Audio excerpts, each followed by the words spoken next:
नमस्कार, चैतन में आपका स्वागत है। मैं हूं मुकेश कुमार और आप देख रहे हैं प्राइम टाइम प्रहार। प्राइम टाइम प्रहार में आज हम बात करेंगे 80 के दशक के बीएचपी के उस चर्चित आह्वान कि अयोध्या तो झांकी है, काशी मथुरा बाकी है, इस उद्घोष की, जिसकी गूंज आज फिर से सुनाई देने लगी है। ब्रजभूमि के संतों ने अयोध्या की तर्ज पर मथुरा के श्री कृष्ण जन्मस्थल को मुक्त कराने के लिए कार सेवा का आह्वान किया है। अखिल भारतीय अखाड़ा परिषद के अध्यक्ष रविंद्र पुरी जी और श्री चित्रगुप्त पीठ के पीठाधीश्वर स्वामी सच्चिदानंद महाराज जी ने मथुरा में भव्य श्री कृष्ण मंदिर के निर्माण के लिए देश भर के कृष्ण भक्तों और संतों का कार सेवा के लिए 9 अगस्त को मथुरा आने का आह्वान किया है, ताकि अयोध्या की तरह मथुरा में भी भव्य मंदिर का निर्माण हो सके। मथुरा का विवाद कृष्ण जन्मभूमि की 13.37 एकड़ जमीन और उसके सटी हुई शाही ईदगाह मस्जिद से जुड़ा है। हिंदू पक्ष का दावा है कि यह जमीन भगवान श्री कृष्ण की है और वहां बनी ईदगाह मस्जिद प्राचीन केशव देव मंदिर को तोड़कर बनाया गया है। ईदगाह मस्जिद मंदिर को तोड़कर बनाई गई और इसे मुस्लिम पक्ष भी मानता है। बावजूद इसके मस्जिद की जमीन को वक्फ की संपत्ति बताता है और इस पर प्लेसेस ऑफ वर्शिप एक्ट 1991 लागू होने का हवाला देते हुए जमीन पर अपना कब्जा जमाए रखना चाहता है। अयोध्या की तरह इस मामले में भी कोर्ट ने सुलह के लिए विशेष लोक अदालत का प्रस्ताव किया था और आउट ऑफ कोर्ट सेटलमेंट करने का सुझाव दिया था, लेकिन काशी, मथुरा और संभल सभी तीनों विवाद में दोनों ही पक्षों ने इसे ठुकरा दिया और बातचीत की बजाय अदालत के फैसले के जरिए ही कानूनी लड़ाई लड़ने का फैसला किया। आपको बता दें कि मथुरा श्री कृष्ण जन्मभूमि और शाही ईदगाह मस्जिद का विवाद दशकों पुराना है और असली कानूनी लड़ाई की शुरुआत दरअसल 1968 उस समझौते को चुनौती देने से हुई जिसके तहत जमीन मुस्लिम पक्ष को दी गई थी। इसके बाद से ही अलग अलग मांग और याचिकाओं को लेकर मामला 2020 से विभिन्न निचली अदालत और इलाहाबाद हाई कोर्ट में चल रहा है। सुप्रीम कोर्ट में भी इस विवाद पर लगातार सुनवाई जारी है और अगली सुनवाई 12 अगस्त को होनी है। यह विवाद भी कोर्ट में जमीन के मालिकाना हक का ही है, जैसा कि अयोध्या में है। मंदिर का निर्माण राजा वीर सिंह बुंदेला ने करवाया था और मंदिर की सुंदरता और भव्यता की चर्चा पूरी दुनिया में थी। इतालवी और फ्रांसीसी इतिहासकारों ने मंदिर को 17वीं शताब्दी का सबसे शानदार इमारत बताया था। मंदिर के दीवार स्वर्ण प्लेट से कवर थे और मंदिर का स्वर्ण जड़ित शीर्ष 36 मील दूर यानी करीब 58 किलोमीटर दूर आगरा से ही दिखता था। मुगलों की तत्कालीन राजधानी आगरा में बैठे मुगल शासक इसे देखकर चिढ़ते थे। इतिहासकार साकी मस्तूद खान ने फारसी में लिखी अपनी किताब मासीरे आलागिरी में लिखा है कि औरंगजेब इस मंदिर से इतना चिढ़ता था कि उसने सेना भेजकर मंदिर ध्वस्त करवाया और ईदगाह मस्जिद बनवा दी और मूर्तियों को आगरा के बेगम शाही मस्जिद की सीढ़ियों के नीचे दबा दिया।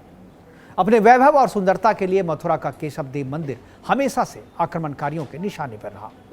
आगरा पुरातत्व विभाग ने भी एक आरटीआई का जवाब देते हुए मथुरा का ईदगाह मस्जिद केशव देव मंदिर को तोड़कर बनाने की बात कही है। एएसआई ने यह जवाब अंग्रेजों के 1920 के गजट के आधार पर दिया है, जिसमें यह साफ लिखा हुआ है कि कटरा के जिस टीले पर मस्जिद बनी हुई है वहां पहले केशव देव मंदिर हुआ करती थी, जिसे औरंगजेब ने तुड़वा दिया। मुगल काल में मंदिरों पर जो जुल्म हुए उसके निशान आज भी काशी, मथुरा और दूसरी जगह साफ दिखते हैं और यही वजह है कि समय समय पर इन निशानों को मिटाने की मांग उठती रहती है। श्री राम जन्मभूमि तीर्थ क्षेत्र के अध्यक्ष महंत नित्य गोपाल दास जी ने 11 अगस्त 2022 को कहा था कि अब मथुरा का नंबर है। उत्तर प्रदेश के मुख्यमंत्री योगी आदित्यनाथ भी इसे दोहराते हैं, लेकिन साथ में यह भी कहते हैं कि न्यायालय के जरिए ही इसे हल करेंगे। उप मुख्यमंत्री केशव प्रसाद मौर्य कहते हैं कि यह मथुरा की तैयारी में हम जुटे हुए हैं, लेकिन देव बापू मुरारी जब कहता है कि मथुरा में मंदिर बनाने के लिए मस्जिद को हटाना होगा तो पुलिस उनके खिलाफ एफआईआर दर्ज करा लेती है। आज अपने प्रोग्राम में हम चर्चा करेंगे कि क्या मथुरा में कार सेवा का आह्वान श्री कृष्ण जन्मभूमि आंदोलन को तेज करने का आगाज है। क्या अयोध्या की तर्ज पर मथुरा में भी कार सेवा शुरू होगा? क्या अयोध्या की तरह मथुरा में भी कार सेवकों का जमावड़ा सरकार होने देगी? और क्या कृष्ण जन्मभूमि विवाद कोर्ट की तारीखों में ही उलझ कर रह जाएगा? और सबसे अहम और आखिरी सवाल कि क्या बीजेपी और वीएचपी का मथुरा में कार सेवा के आह्वान से दूरी बनाना उनकी राजनीतिक रणनीति का हिस्सा है? करेंगे चर्चा और चर्चा को आगे बढ़ाने के लिए हमारे साथ कुछ मेहमान हैं, उनसे भी आपका परिचय करवाएंगे। लेकिन उससे पहले रविंद्र पुरी जी ने जो कहा था इस आह्वान को लेकर, वो आह्वान सुनवाते हैं, उसके बाद मेहमानों से परिचय करवाएंगे और फिर चर्चा की शुरुआत। हमारा मंदिर वहाँ बनना है, उसको बना के रहेंगे। बिल्कुल सब सेवाएं होंगी, जो भी जितने साधु संत महात्मा, जैसे हमने अयोध्या में गए थे वैसे सभी संत महात्मा वहाँ जाएंगे, हमारे भक्तगण जाए, जितने भी आस्था रखते हैं सभी वहाँ पहुंचेंगे। और सबकी एक ही डिमांड है कि हमारा मंदिर का निर्माण तुरंत हो जाए, क्योंकि अगर अभी नहीं फिर कभी नहीं। संतों ने भी आह्वान किया है, सबने आह्वान किया, पूरे देश ने आह्वान किया, पूरे सनातनियों ने आह्वान किया, पूरे विश्व ने आह्वान किया है, चलो मथुरा चले। देखिए तो आह्वान किया जा रहा है सबसे कि आएँ और कृष्ण मंदिर का निर्माण करें। हम चर्चा की शुरुआत करने से पहले अपने परिचय से आप अपने मेहमानों से आपका परिचय करवा दें। हमारे साथ सच्चिदानंद जी महाराज हैं जगतपुर अखाड़ा के, जिन्होंने यह आह्वान किया, वो भी हमारे साथ हैं। मेहताब उस्मानी जी मुस्लिम स्कॉलर के तौर पे हमारे साथ हैं। डॉक्टर अशोक गुप्ता समाजवादी पार्टी के प्रवक्ता, और महेंद्र प्रताप सिंह है, अधिवक्ता है इस मामले में। मैं सबसे पहले शुरुआत जो है मैं डॉक्टर अशोक गुप्ता समाजवादी पार्टी के जो हमारे प्रवक्ता हैं उनसे करना चाहूँगा कि कल इनको मैंने समय दिया था, तो कम समय दिया था, तो इनकी नाराज़गी है, तो इनकी नाराज़गी मैं दूर करते हुए अशोक गुप्ता जी, मैं आपसे जानना चाहूँगा, यह जो आह्वान किया गया है श्री कृष्ण मंदिर के निर्माण के लिए, वहाँ पे जो कार सेवा का आह्वान किया है, तो मैं चाहता हूँ कि आप भी जाएँ वहाँ पे, या जो लोग हैं वो भी है। आप अपने को कृष्ण भक्त अगर मानते हैं तो क्या आप कार सेवा के लिए वहाँ जाएंगे मथुरा में, जो यह जो आह्वान हुआ है? हाँ अशोक जी, आपका शुभ नाम क्या है जरा बोल? मैं मुकेश कुमार बोल रहा हूँ। मुकेश जी, हमारे देश का संविधान और कानून बताता है आप कहीं जा सकते हो, कहीं आ सकते हो, आप जाने आने के लिए स्वतंत्र हो, लेकिन जाने आने में और सबको जो है अपने धर्म के अनुसार पूजा पाठ करने का हक व अधिकार है, लेकिन जाने आने में मेरा नाम सही कर दीजिए, मेरा कोई जुलूस निकालने में, अपना भीड़ लेके जाने में, एक बार नाम जरा सही कर लें जी। जो हमारा कानून बताता है, जो हमारा संविधान बताता है, परमिशन है कि नहीं है, और उसको परमिशन लेना चाहिए, और परमिशन ले करके और उसका पूरा जो भीड़ जाएगी उसकी पूरी सुरक्षा पुलिस प्रशासन और सरकार के लोगों को करना चाहिए। ठीक है, ये तो करना चाहिए, लेकिन मेरा अपना मानना है, भी कुछ दिन पहले मैं सुन रहा था भारतीय जनता पार्टी के लोग कह रहे थे ये राम मंदिर चढ़ावा चोरी में कि ये तो हमारे घर का मामला है। हम भी समाजवादियों का भी कहना है, पहले हम अपने घर का मामला समझा ले, सनातनियों का घर का मामला समझा ले, पहले तो हमारा कार सेवक अयोध्या पहुंचना चाहिए, और जो चढ़ावा चोर और डकैत वहां बैठे हैं, चंपत राय, गोपाल मिश्रा और वो राव साहब, इनको हाथ पकड़ करके पहले मंदिर से बाहर निकालना चाहिए, वहां साधु संत महात्मा को बैठाना चाहिए। ठीक है, वो तो मैं आपकी बात सुन रहे लोग, आपका सुझाव भी सुनेंगे, लेकिन जो सवाल मैंने पूछा उसका जवाब दीजिए ना। आप कार सेवा के लिए जाएंगे मथुरा?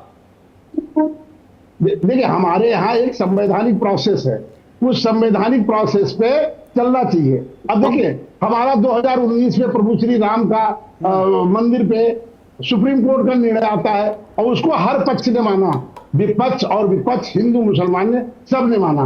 तो मथुरा और काशी को चुनावी मुद्दा न बना करके चुनाव 2027 चुनावी मुद्दा, ये संतों ने आह्वान किया है, सबने कहा है कि जो भी कृष्ण भक्त हैं वो सब आए वहां पे, तो उनका इसमें संविधान कहाँ आता है, कानून कहाँ आता है, इसमें तभी कहीं रोक भी नहीं लगी है आह्वान पे। मैं कह रहा हूँ, आप कृष्ण भक्त मानते हैं कि नहीं? अपने आप को कृष्ण भक्त हैं आप? नहीं, मैं राम भक्त भी हूँ, कृष्ण भक्त भी हूँ, भोले बाबा का भी भक्त भी हूँ, और हनुमान जी का भक्त हूँ। हमारे करोड़ों करोड़ देवता हैं, हम उनके भी भक्त हैं, हम लोग सबका सम्मान करते हैं। तो आप जाएंगे कि नहीं जाएंगे? हाँ या ना में बताएं कि आप मथुरा जाएंगे कि नहीं जाएंगे? हम कह रहे हैं पहले चल करके अयोध्या के डकैतों को पकड़ लिया जाए। ठीक है, मान लीजिए डकैतों को निकाल दिया पकड़ के, उसके बाद जाएंगे? डकैतों को निकालने के बाद जाएंगे? नहीं, हम कह रहे हैं पहले हमारा जो, ठीक है, जाइए, पहले एक दिन जाइए। अभी तो 9 अगस्त को बुलाया है, हम उसी बात 9 अगस्त को बुलाया है। अरे हम उसी बात पे आ रहे हैं अशोक जी, 9 अगस्त को बुलाया है, अब कल जाके डकैतों को निकाल दीजिए, परसों पहुंच जाइए। हमारा देश संविधान से चलता है, कानून से चलता है, और संविधान और कानून से प्रभु श्री राम के मंदिर का निर्माण हुआ है, और राम भक्तों के पैसा से, चढ़ावा से प्रभु श्री राम का मंदिर बना है। हम कानून और धर्म, कानून की बात करते हैं। जो कानून के जानकार हैं महेंद्र प्रताप सिंह जी, और इन्होंने रीट डाली है, उस पर मैं पूरी स्थिति अभी क्या है, मैं इन्हीं के पास चलता हूँ। और महेंद्र प्रताप सिंह जी, सारी चीजें आपके सामने है। आह्वान किया, क्या इस आह्वान से केस पे कोई असर पड़ेगा? जी देखिए, सबसे पहले केस 23 दिसंबर 2020 को हमने को मथुरा कोर्ट में दर्ज कराया था। जी। और ये सभी केस 17 केस है इसमें, और सभी उच्च न्यायालय इलाहाबाद में चल रहा है और सबको क्लब कर दिया गया है। वहां अपना हम पक्ष रख रहे हैं। लेकिन इसी बीच सुप्रीम कोर्ट में 7 SLP दाखिल की गई और 7 SLP में यह कहा गया कि भाई हिंदू पक्ष और मुस्लिम पक्ष बैठ करके कोर्ट में जाकर के अगर इसमें कंप्रोमाइज करते हैं तो कंप्रोमाइज करा दिया जाए। ये माननीय सुप्रीम कोर्ट का कहना था। और सुप्रीम कोर्ट ने पूरी फाइल मथुरा कोर्ट भेजी लोक अदालत के लिए, और यहाँ पर दोनों पक्षों को बुलाया गया, यानी हम लोगों को बुलाया, हिंदू पक्षकारों को और मुस्लिम पक्षकारों को। तो इसमें 2 डेट लगी, दोनों डेटों पर मुस्लिम पक्षकार नहीं आए।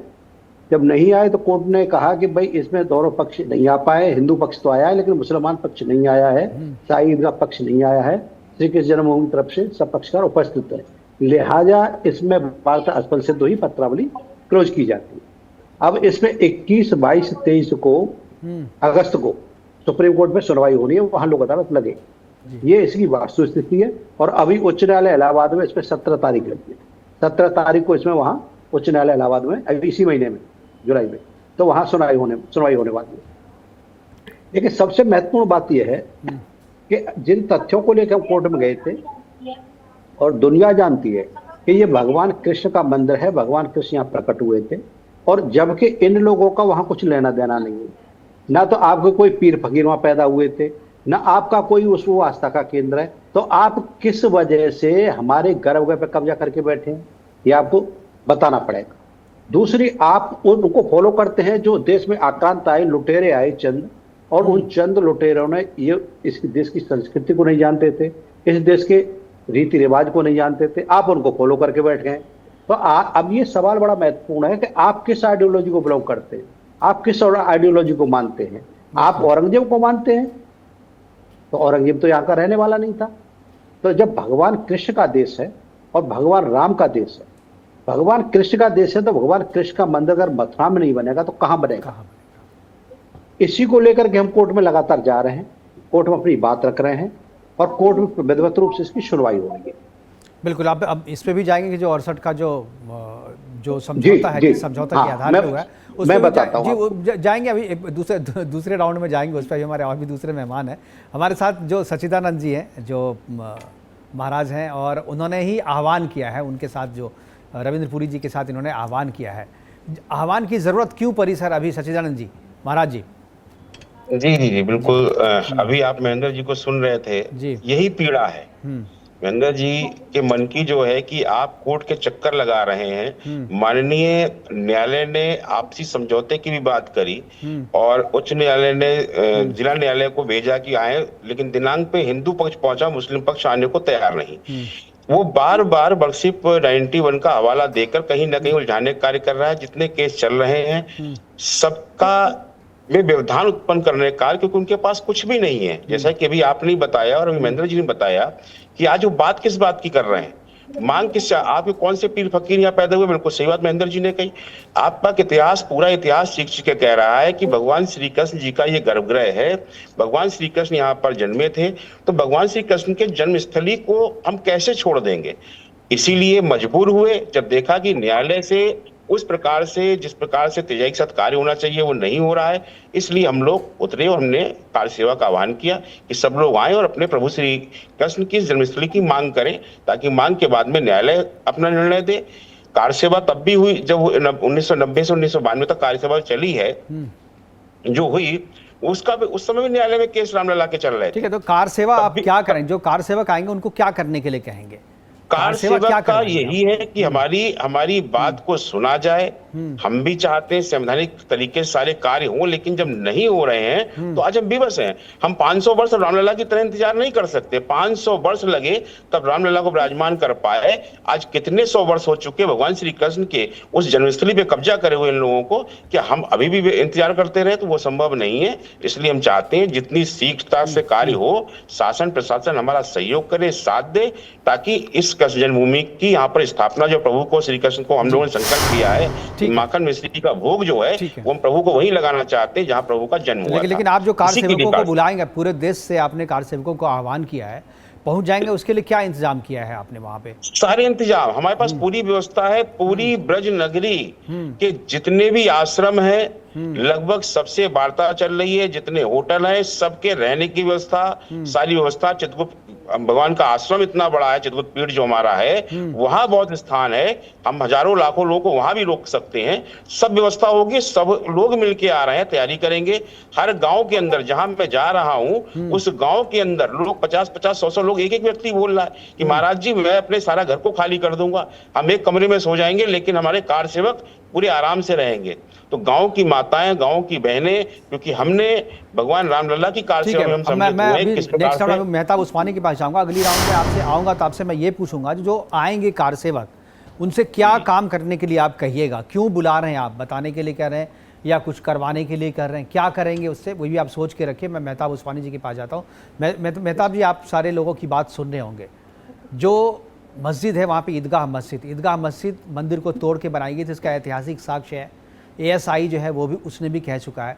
जब कोर्ट चाहता है कि आउट ऑफ कोर्ट आप सेटलमेंट कर लीजिए, आपस में बैठ करके बात करके कर लीजिए, तो फिर मुस्लिम पक्ष वहाँ पर आते नहीं। अभी भी मैंने मुस्लिम पक्ष के जो वकील साहब हैं उनको भी बुलाने की कोशिश की थी यहाँ पे, लेकिन वो बात करते रहे, आखिरी टाइम में उन्होंने मना कर दिया। तो इस तरीके के मसले हल नहीं होते। क्या आपको लगता है कि ये जो मसला है जिस तरीके से अयोध्या में हुआ, क्या कोर्ट में ही लंबी लड़ाई के बाद आप इसको जीत के हार का फैसला करना चाहते हैं, या आपको जब लगता है कि भाई औरंगजेब ने जो गलती की, हम औरंगजेब को मानने वाले तो नहीं हैं, हम औरंगजेब के वंशज तो नहीं हैं, हम तो भारत माता के वंशज हैं, तो भारत के लिए जो सही है वो करना चाहिए? देखिए, अभी मैं मुकेश जी बड़ी देर से सुन रहा था, बाबा जी ने आह्वान कर दिया है। बाबा जी के तो बच्चे हैं नहीं, बाबा जी की कोई औलाद नहीं है, कोई बेटा नहीं है। आह्वान किनसे किया है? जनता से। जनता को मरवाओ ले जाके वहां, जनता से मार काट कराओ वहां ले जाके, जनता से मस्जिदें तोड़वाओ वहां ले जाके। बाबा जी का कुछ नहीं जाएगा, बाबा जी तो फिर आश्रम पहुंच जाएंगे वापस। और एक बात मैं बता दूं आपको, ये बाबा जी, अब पहले क्या होता था, धर्म की रक्षा करते थे बाबा जी, अब सरकार की रक्षा पे उतर आए। ये तो सरकार की रक्षा कर रहे हैं खुलेआम। सबको पता है चंदा चोरी में सरकार घिर चुकी है, तो सरकार को अब लग रहा है यार इस वाले मंदिर से तो चंदे का काम खत्म हो गया, यहाँ से तो चोरी कर नहीं सकते, कुछ और ढूंढो। तो उसमें दो बेनिफिट हो रहे हैं सरकार के। एक तो 2027 के लिए बहुत बड़ा मुद्दा मिल रहा है, क्योंकि दंगा करा के ये सरकार आती है सत्ता में, और दंगा करा के ये सरकार अपनी सरकार वो बनाती है।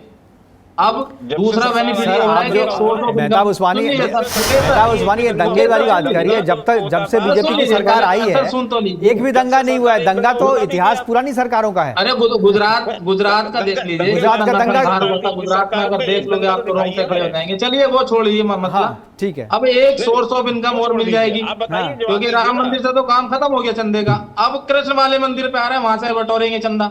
आप जो बार तो मेहताब उस्मानी ऐसे कह रहे हैं जैसे, नहीं आप तो ऐसे कह रहे हैं जैसे कल चंदा का मसला आया, आज मथुरा का, अरे मथुरा का मसला आज से नहीं है, मथुरा का मसला बहुत पुराना है।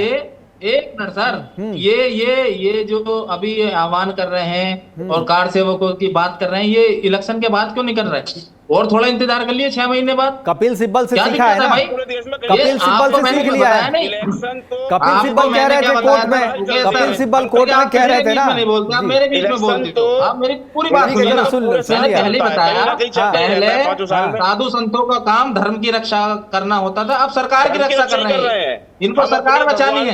ठीक है मेहताब उस्मानी, मेरा सवाल धर्म की लड़ाई है ये। जी सच्चिदानंद जी, मैं बारी से मेहताब उस्मानी जी, मैं आपसे पूछना चाहूँ, ये सरकार बचाने की लड़ाई है चाहे नहीं है, इसलिए छोड़ दीजिए। एक चीज बताइए, ये तो जमीन की लड़ाई है ना, ये जमीन किसकी है?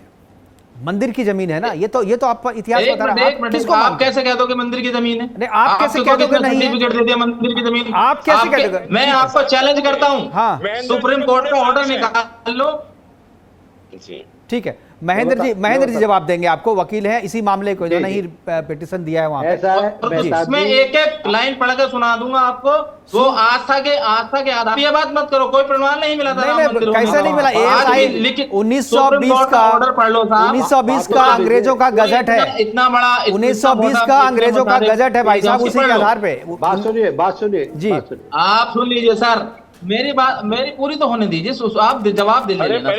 जवाब सुन लीजिए, जो पक्षकार हैं अदालत में उनकी सुन लीजिए। आप ये बताइए, बार बार आप समाजवादी की पार्टी के प्रवक्ता से ये कह रहे हैं कि आप जाओगे या नहीं जाओगे, आप जाओगे या नहीं जाओगे? भैया सारी पार्टियां जितनी भी देश में पार्टी है ना, एक पार्टी को छोड़ के सब संविधान के अकॉर्डिंग चलती हैं। आप जबरदस्ती उनको कहोगे चलो उनके बच्चों से, भाई वहां जाना, आह्वान पे जाना ये असंवैधानिक कैसे है?